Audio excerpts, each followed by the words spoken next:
کہتے ہیں انبر زمین، ابیر ہوا، مشک تر غبار، آقا جس گلی سے گزرتے زمین انبر کی ہو جاتی، ہوا ابیر ہو جاتی، غبار جو تھا مٹی جو ہے وہ مشک جیسی ہو جاتی، انبر زمین، ابیر ہوا، مشک تر غبار، ادنا سی یہ شناخت تیری جو ہے وہ۔ ایک صحابی آئے نبی پاک علیہ الصلوۃ والسلام کی بارگاہ میں، کہا حضور بچی کی شادی ہے اور خوشبو درکار ہے۔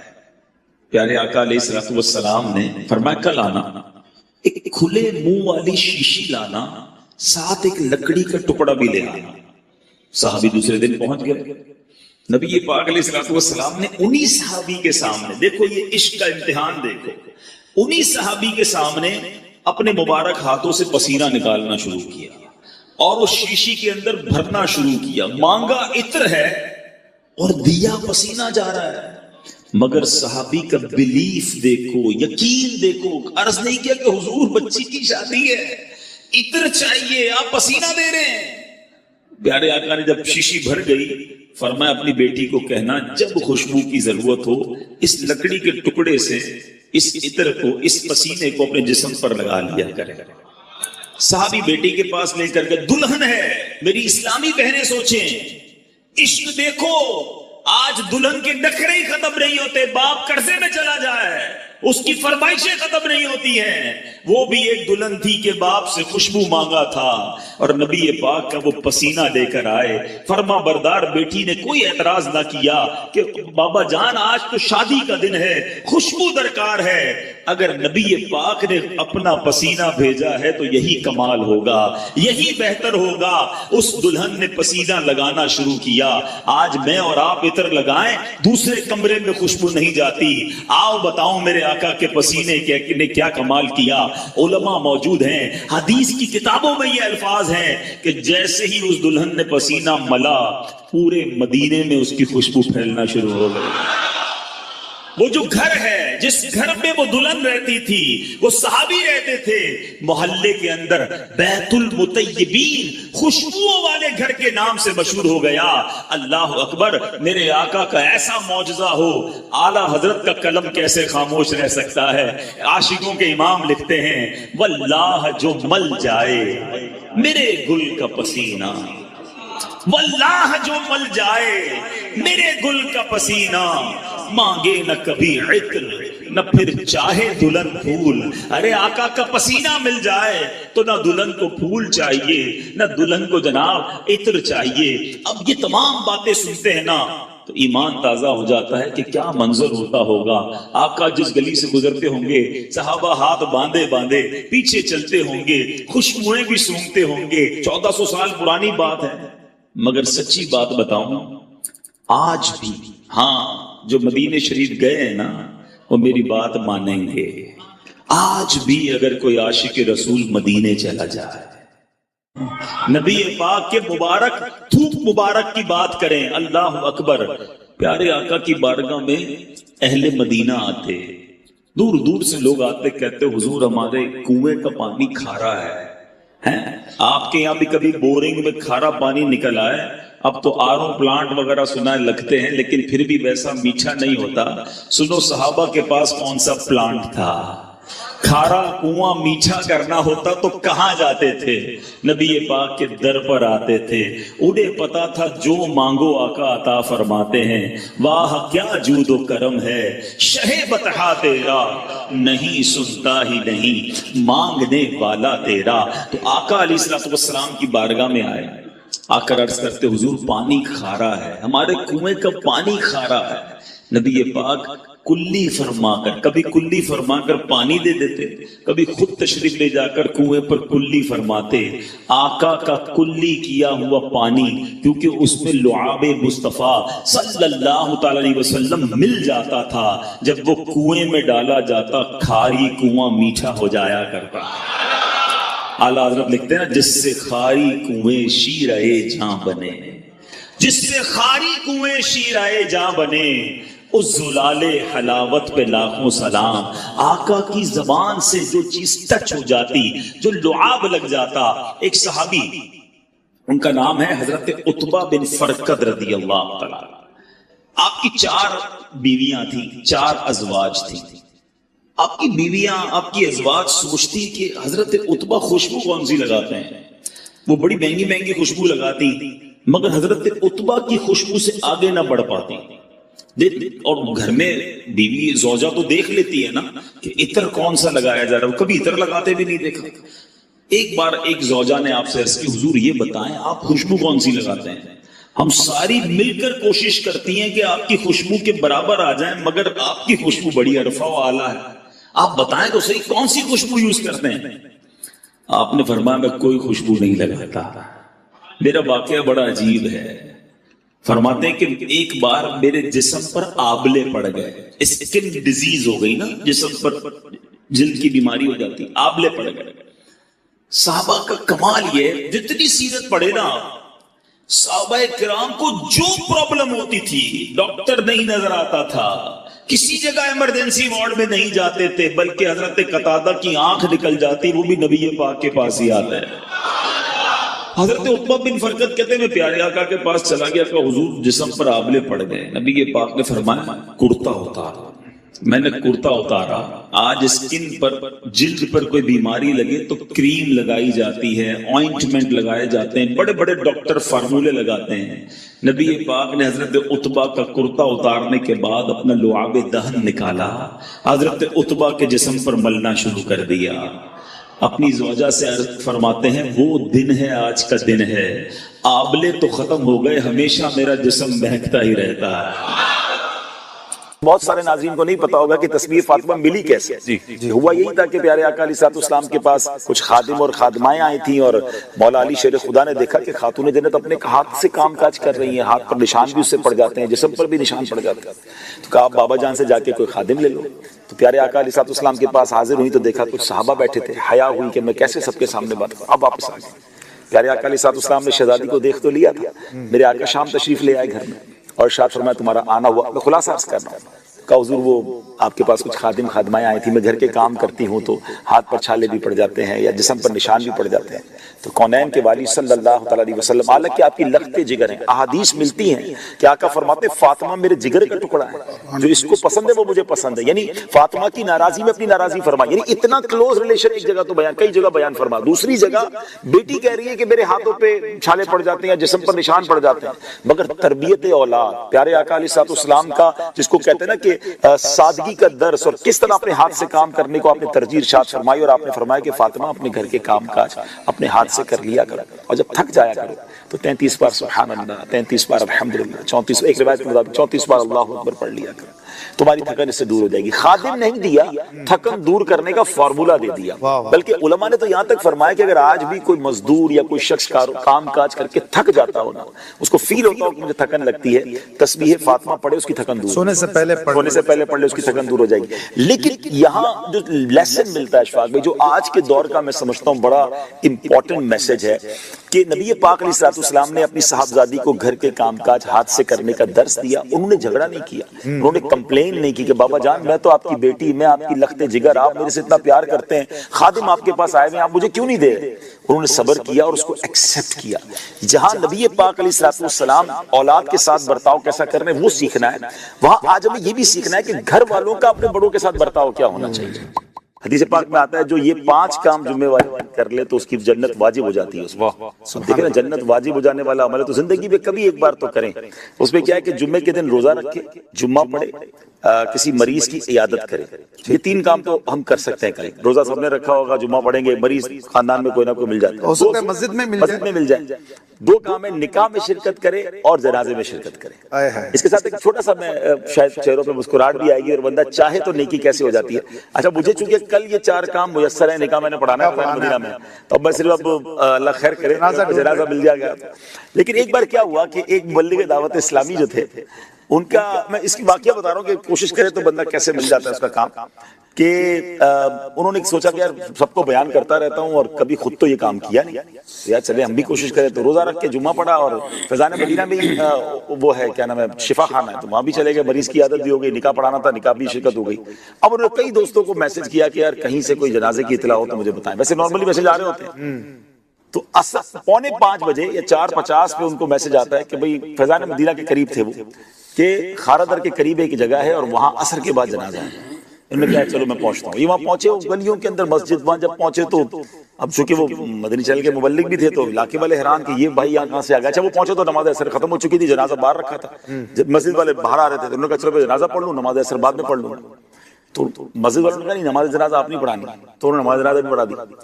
اب جو میں بات بتانا چاہتا ہوں کہ نیت اچھی تھی الحمدللہ, ماشاءاللہ. تو ہوا کیا, جب جنازے سے فارغ ہوئے نا تو ایک نوجوان اس مبلغ دعوت اسلامی کے پاس آ کر کہتا ہے کہ آپ اس علاقے میں یہاں جنازہ پڑھنے کیسے آ گئے؟ انہوں نے کہا بس وہ کچھ اور بات ہے, آپ چھوڑیں. بولا نہیں ایسے نہیں ہے, آپ کو بھیجا گیا ہے. بولا کیوں؟ کہہ رہے یہ میری نانی کا یا پتہ نہیں پھوپھی کا بتائیے, ان کا جنازہ تھا اور یہ دن میں 15-16 گھنٹے مدنی چینل دیکھتی تھی اور ان کی یہ وصیت تھی کہ میرا جنازہ مدنی چینل والے پڑھائیں گے. اللہ, یہ آپ کیسے آئے ہیں, کہاں سے آئے ہیں؟ تو وہ مبلغ بھی حیران, وہ بھی حیران. بہرحال اللہ کے راز ہوتے ہیں, پتہ نہیں کس کو کہاں کیسے بھیج دیا جاتا ہے. لیکن میں یہ کہنا چاہ رہا ہوں کہ اس طرح کی, جیسے ہم صحابہ میں بھی سنتے ہیں نا کہ نیکیوں کا موقع ڈھونڈتے تھے, لیکن بہرحال اللہ پاک سب کو خیر سے رکھے. اب جنازہ کی تمنا نہیں کر رہے, لیکن جنازے آلریڈی ہوتے ہیں. جس طرح اگر ہم تلاش کرنا چاہیں تو خوشی ہوگی نا کہ اب جنازہ پڑھنے کی تو سب ثواب ہے نا. کچھ لوگ کہتے ہیں یار یہ 5 چیزیں کہاں پوری کریں. میں نے کہا میں یہ اناؤنس کر دیتا ہوں, جمعے کے دن جو یہ 5 کام کر لے اس کو 5 لاکھ ملیں گے. اب دیکھیں کیسے پورے نہیں ہوتے, کل رات سے بیٹھ جائیں گے یار کہاں مریض ملے گا, کہاں نکاح ملے گا, ڈھونڈ کے رہیں. مسجدوں میں اعلان شروع ہو جائیں گے کہ بھائی کہاں نکاح بتا دیں, اگر جیسی کوئی جنازے کا اعلان. تو جب 5 لاکھ روپے ملے اور 5 کام کرنے کے لیے آپ تیار ہو جاتے تو یہ تو نبی پاک کا فرمان ہے کہ جنت واجب ہو جاتی ہے. سبحان اللہ, واجب ہو جاتا ہے, واجب ہو جاتا ہے, اور جمعہ وہ بھی رمضان کا. سبحان اللہ. کوشش کرنی چاہیے.